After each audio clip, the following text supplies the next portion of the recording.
Whitehall-1212.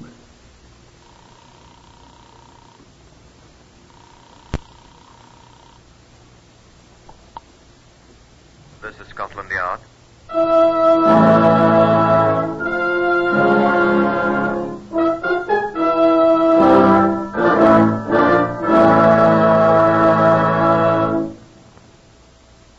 For the first time in its history, Scotland Yard opens its official files to bring you the true story of some of its most important cases. These are the true stories, the plain, unvarnished facts just as they occurred, reenacted for you by an old British cast. Only the names have for obvious reasons been changed. The stories are presented with the full cooperation of Scotland Yard. Research for Whitehall 1212 is from Percy Hoskins, chief crime reporter of the London Daily Express. The stories for radio are written and directed by Willis Cooper. You will now hear the voice of Chief Superintendent John Davidson, who is in charge of the famous Black Museum of Scotland Yard. Good afternoon. Let me show you this thing. Have a good look. Unless you're a member of a rather uncommon profession, I doubt you'll know what it is. Like many of the exhibits in the Black Museum here, this is a murder weapon. And like many of our murder weapons, it is a tool of a trade. And even after I tell you what it is, I wonder if you'll know what it's for. It's an ankush, a goad used by an elephant man, a mahout. You've seen these things before, I'll wager you. But I'll agree that this is an odd place to find one. And here is Inspector Samuel Tupper, the first of us from Scotland Yard who saw it. Inspector? I was at the head of the rota of inspectors this particular night in the autumn of 1928, so it was my job to go to Regent's Park when the call came in that murder had been done. The Tapir house of the zoo there is near the outer circle of the park. Excuse me. Would it be a good idea, Inspector, if you told what a tapir house is? Oh, it's where they keep the tapir, sir. I'm sure you don't mean wax candles. No, sir. The tapir is a hoofed swine-like mammal allied to the rhinoceros. It has its 4 toes in its front feet and 3 on the back, and its snout is prolonged into a short, mobile proboscis. It's found in India and Sumatra, and there are species in certain parts of South America, notably Brazil, where it's found in the vicinity of abundant water. Its body is generally blackish, except for the Sumatran variety, which has white patches. It's partly nocturnal, quite gentle in disposition, and it grunts. Thank you. Quite welcome, sir. These were the ordinary ones, mostly. Blackish ones. In the tapir house? Yeah.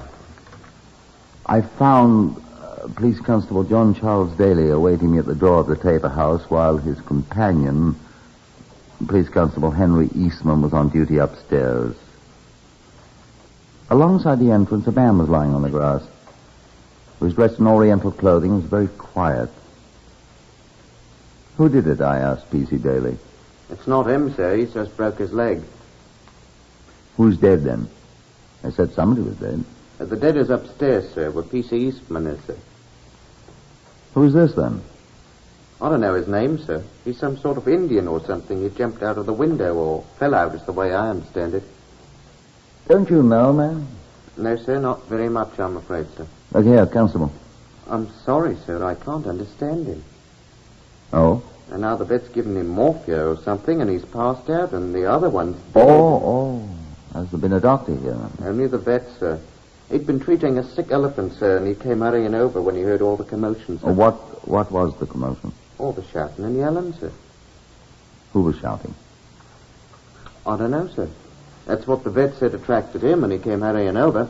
This chap was howling and moaning, and the vet looked at him, and he said saw his leg was all fractured, and he went back and got his morphia and a syringe. How did you find out about it? Well, sir, P.C. Eastman and me, sir, we were at the moon, and we were on patrol outside the park, sir, and I climbed over the railing alongside the privet edge, sir, to see, and here they were.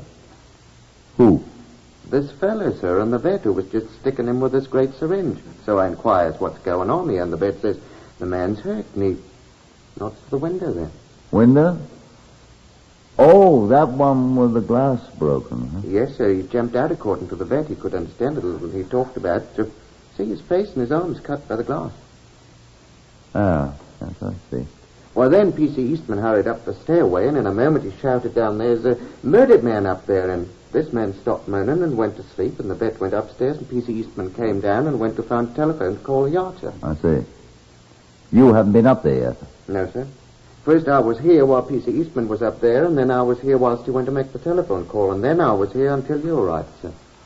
You don't know anything about the murder, then? No, sir. I've been here, but I could go up with you now, sir, if you like. I don't think this chap's very likely to get up and walk off for a long while. Well, morphia wears off, you know. Yes, sir, but he has a broken leg. And besides, the vet has been working on an elephant. I doubt he remembered to change the dose in the syringe, sir.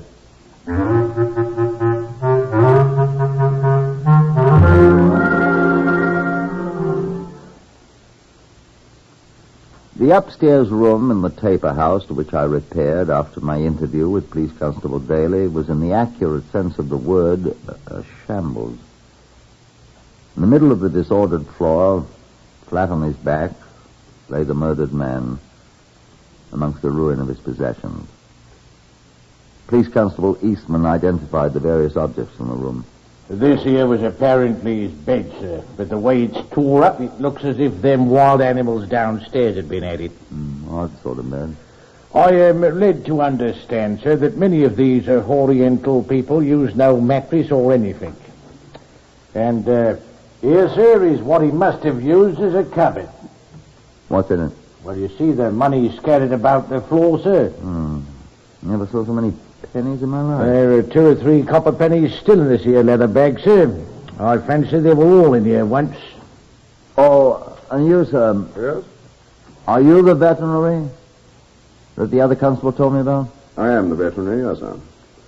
I am Lawrence Ainley, sir. You gave that fellow down there a shot of morphia. Yes, that's right. Constable said you gave him enough for an elephant. Oh, hardly. Have to admit I just remembered in time there. What else, Constable? Well, sir, them there is his clothes. Look as if they've been ripped to pieces by whoever killed him, sir, I expect. And these here... What are they? Look like bank deposit books, eh? That is what they are, sir. They his, the dead man? His name was Ahmed Ali. Oh, Hindu. Indian. Mohammedan, not a Hindu. How do you know? He was very well known around the zoo here. That is the name on the bank book, sir. It was his. Let's see. Quite a respectable balance, sir. £212. Never mind that. What about him? He is dead, sir. I don't see how you could tell, Constable. Well, sir, he's been beaten about the head. Something horrid, sir. Oh. Didn't know you was joking, sir. Very thoroughly beaten. Wonder what with? Hammer or axe, I'd say, from the looks. Did you find anything like that, Constable? No, sir, but it wasn't necessary anyway. Huh? What do you think? The thing under him, Inspector. The thing is lying on. What's he lying on? Blimey, sir. It's fair pushed right through his heart. See? What is that thing? Looks like a boat hook right through him. It's an ankush.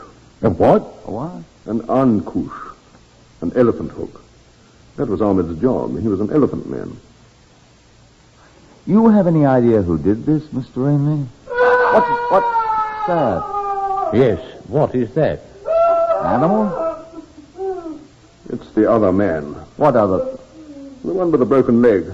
Downstairs. Come along. I want to see what he's got to say. Yes, sir. Stay here, Constable. Come on, Doc.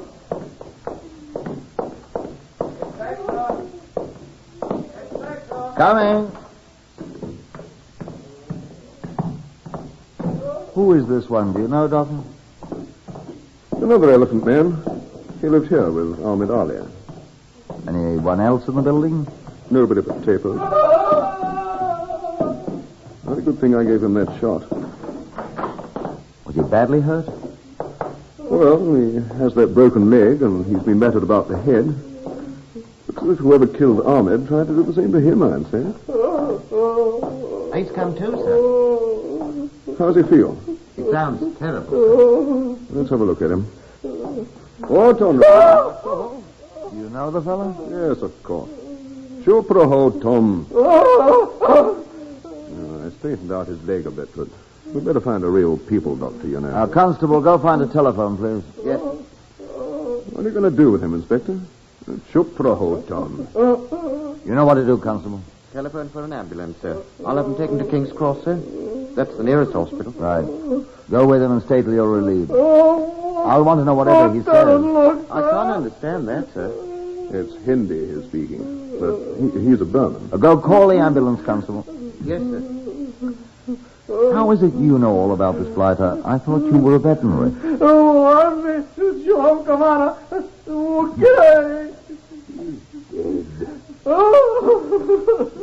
सब चीज खुद का हाथ में है अब चुप रहता.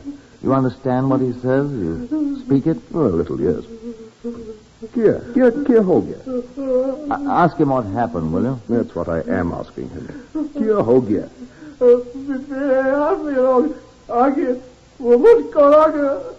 What did he say? तुम उसको मालूम है?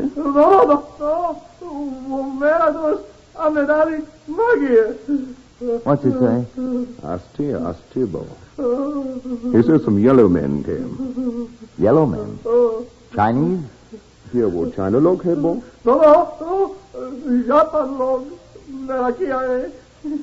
Japanese, he thinks. Ask him if he recognized them. He said no.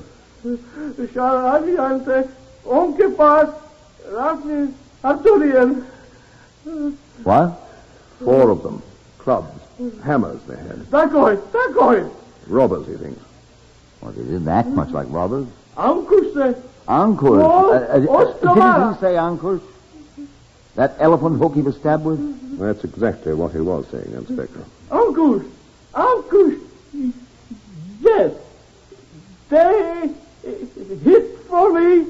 I jumped, calling out, man run. I'm mentally dead.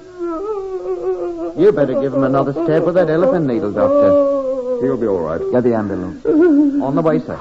Well, then carry on, Constable. Come on, Mr. Ainley. I'd like you to tell me some more about all this, if you please.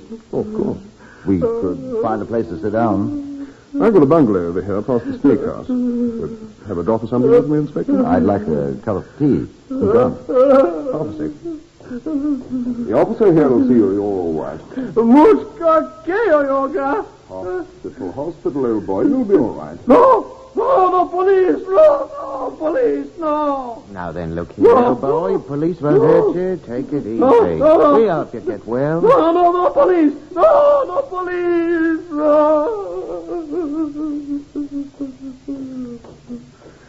Why do you suppose that chap's so suspicious of the police? General principles, I expect? Oh? Why not? I'm very often suspicious of police myself. Are you? Why, may I ask? General principles, Inspector? That boy's making a lot of noise back there. I think I'll go back and give him another shot of morphine. I shouldn't if I were you, Miss Rainley. Why not? He's in pain? Obviously. And if he were under the influence of a shot of morphine, he wouldn't be able to talk, would he? Of course not. So let's not give him another shot of morphine. What are you driving at? I say, what are you driving at? I think you know more about this than you pretend to, Ainley. And what do you base your suspicions on? General principles. Yeah, that's ridiculous. General police principles.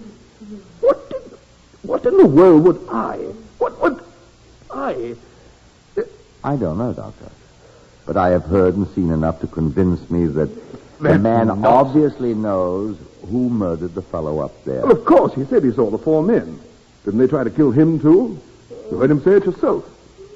I don't understand his language, Doctor. I don't know what he said. I told you. You said you told me. Why should I lie to you? I don't know, I'm sure. Now let me ask you. Why should you be so quick to give a man a dose of morphia which effectually stopped his talking when you first saw him?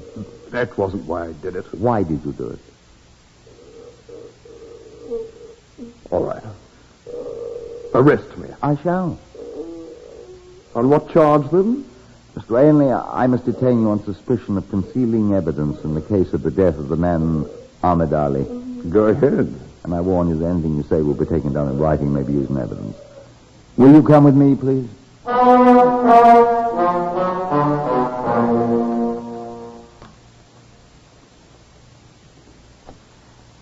Did you ever hear a taper? Try sitting by yourself with only a recently dead man for company in the house where the tapers live. It's an experience you're not likely to forget. And I rather suspect the tapers won't forget it either. Constable Eastman had taken Mr. Ainley in charge and had escorted him to the doctor's bungalow near the Snake House, where he had telephoned Scotland Yard for assistance in carting the doctor off to jail. I heard the ambulance arrive and depart with Constable Daly and Fonbo and his broken leg. That left me, the dead man, and the tapers to ourselves. I waited. The dead man waited. The tapers. Yes, very cozy. I waited.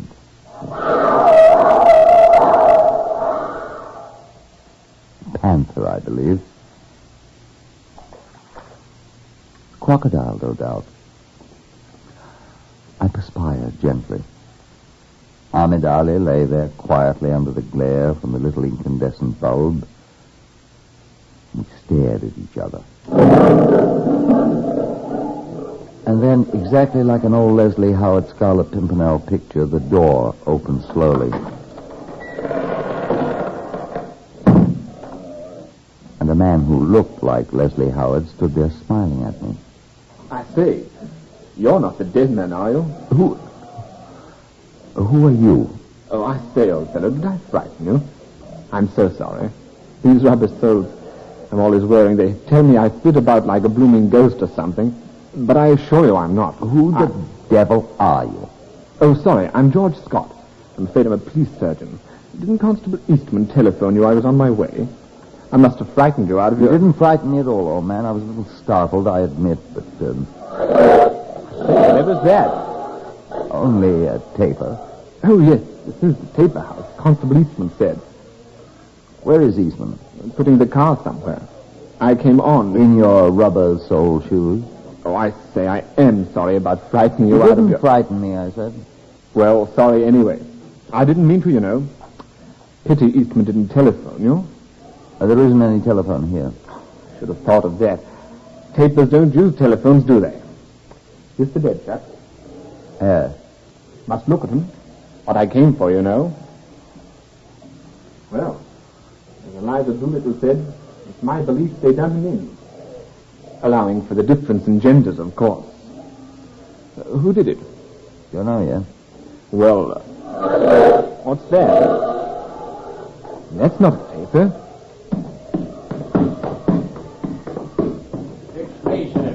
Eastman. A foot. I say, this one has been smacked awfully hard. Yeah.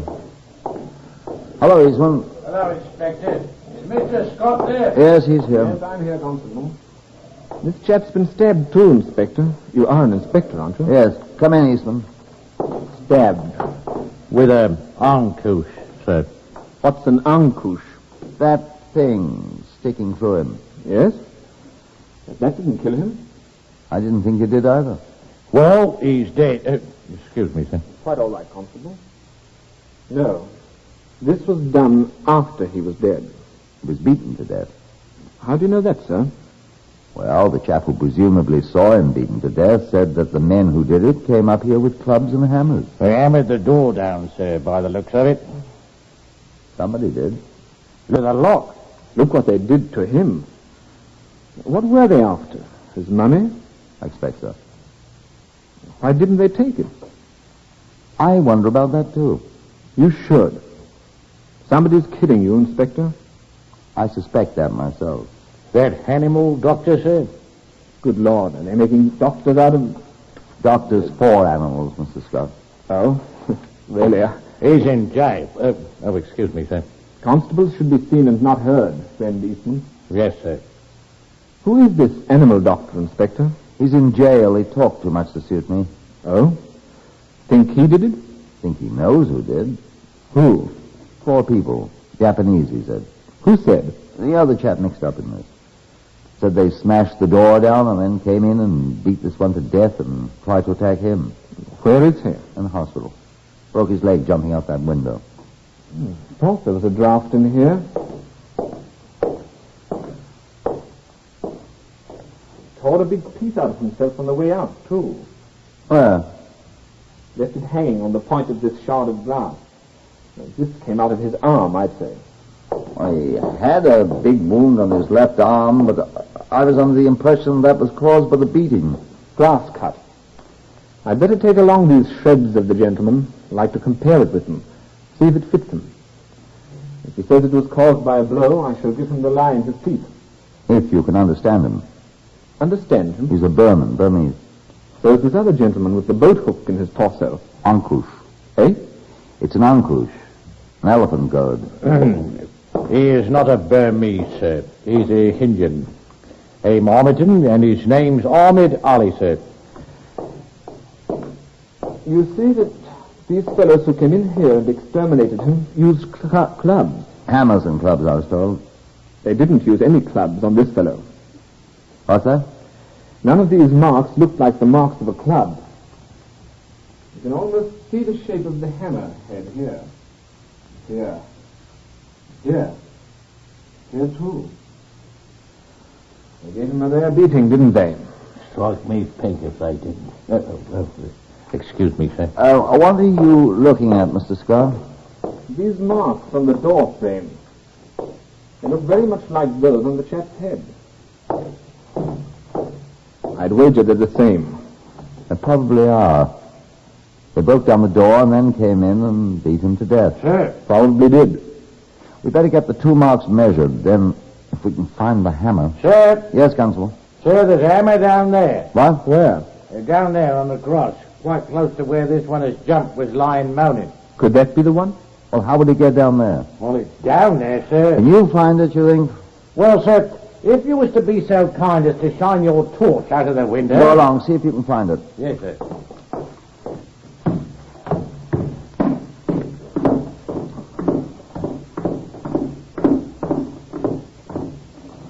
What I want to know is how he could have got down there. Probably wrenched it away from one of the assassins and leapt through the window with it. Why?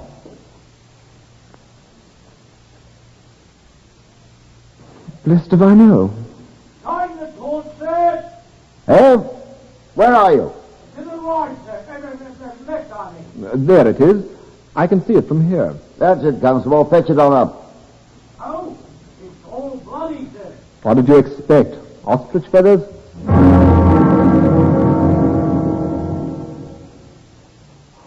Eastman brought the hammer up to us, and we tested it against the wounds in Ahmed Ali's skull. It fits.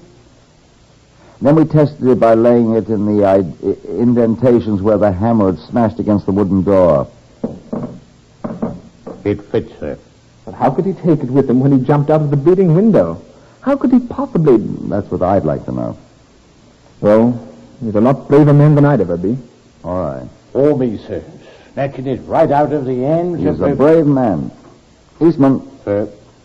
there's a telephone in Ainley's bungalow. Oh, yes, sir, I know. I want you to get down there and get through at once to Constable Daly at King's Cross Hospital and see if this, what's his name? Oh, sir? The man he took to the hospital. Uh, See if he's in Ahmed shape Ali. to talk. I want to see him at once and discover if we're right. But we can't understand him, you said, sir. Oh, well, in that case, where'd you take the animal doctor? Bow Street, sir. Well, telephone them and have them sent over to the hospital to interpret for us, will you? Now, hop it, Constable. Yes, sir. Excuse me, Inspector. Yes? Wasn't this supposed to be the door that was hammered down by the murderers? Yes. Before the murder? Yes, of course. And we know it was done with the same hammer that murdered the fellow. We know that.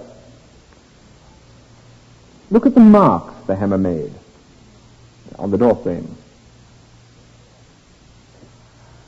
Yes. Yes, what? There's blood in the marks. Mm-hmm.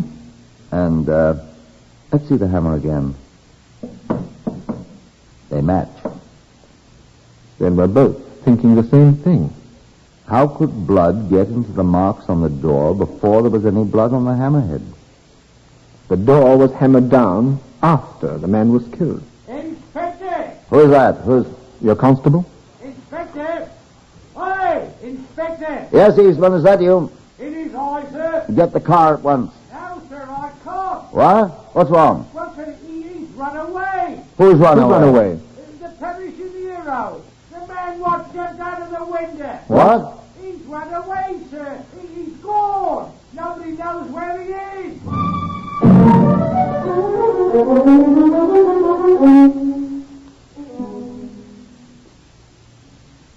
We found him. After a 2-week search.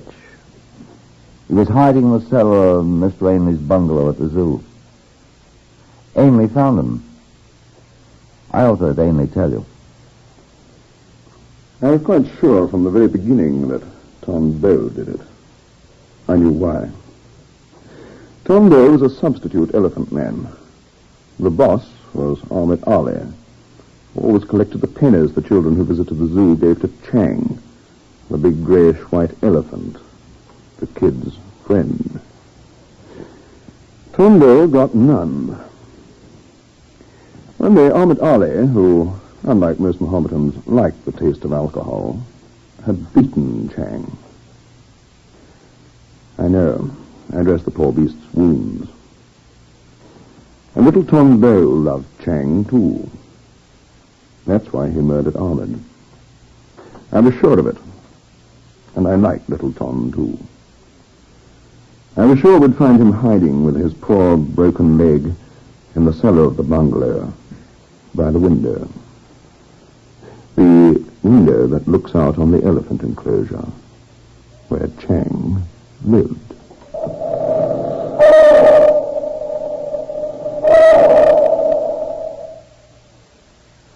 So they brought the little elephant man to trial, and they sentenced him to hang. But there was a great and good man who stood beside little Tombo before the Criminal Court of Appeals. And the day came when the judges listened.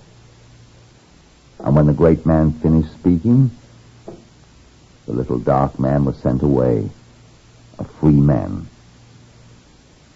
to Burma, where the elephants come from.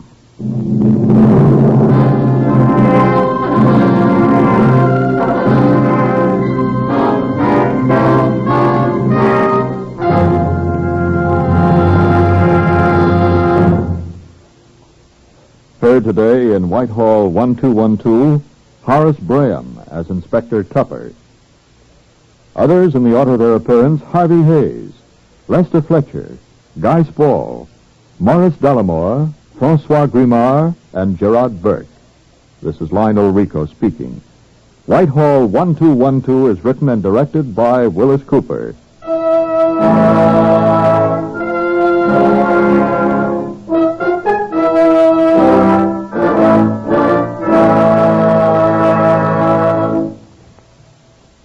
Thousands of Americans have made blood donations to our armed forces. Ask any of them, and they'll tell you that donating blood is simple, easy, almost effortless.